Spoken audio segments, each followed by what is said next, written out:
Hi guys, good day at ngayong araw nga magaganap ang final sa PBL Reinforced Conference 2025 kung saan ay maghaharap Battle for Bronze ay ang PLDT versus Akari Chargers at Battle for Gold naman ay ang Sauce Coffee versus Petrogas. Kaabang-abang ito guys. Kaya syempre, bibigyan natin ng preview prediction anong team possible na manalo and anong oras ang laro. And before that guys, please naman huwag niyong kalimutan mag-like, comment, subscribe, and pahit yung notification bell for more PBL and volleyball updates dito sa Pilipinas. Maraming salamat sa inyong suporta and subscribe na.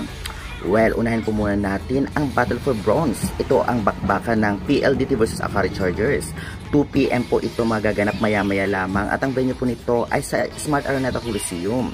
Well, alam naman natin lahat na malakas ang dalawang team na ito. Hindi ito makakapunta ng Battle for Third kung medyo mahina lamang sila. Kaya naman, isa-isayin natin kung saan sila malakas, anong posisyon.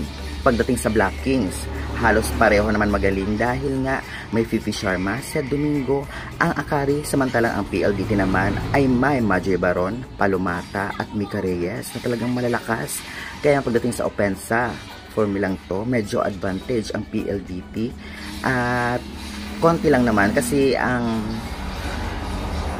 PLDT, grabe din yung opensa, especially kay Davison at kanilang import, samahan pa ni KKD.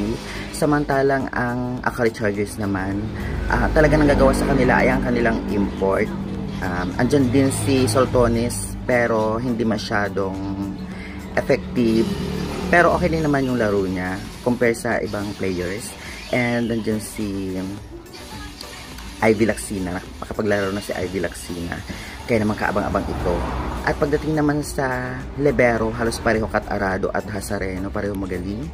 Pagdating naman sa overall, for me, I think PLDT possible na manalo. Yan ang prediction natin.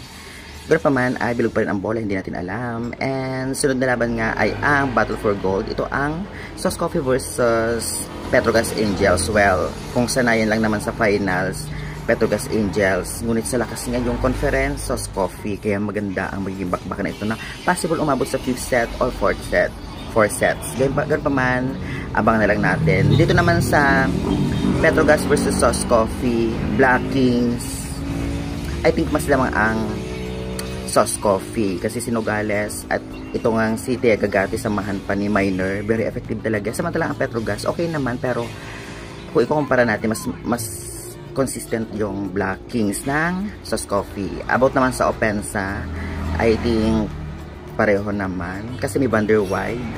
Super galing talaga ng import ni si Lieber dito nga sa Sauce Coffee Thunderbells. Kaya naman maganda yung bakbakan ng dalawang import.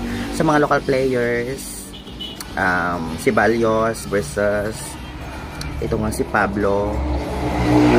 Okay ng bakbakan. Overall, depends sa, I think, mas lamang ng konti lang naman ang Sauce Coffee.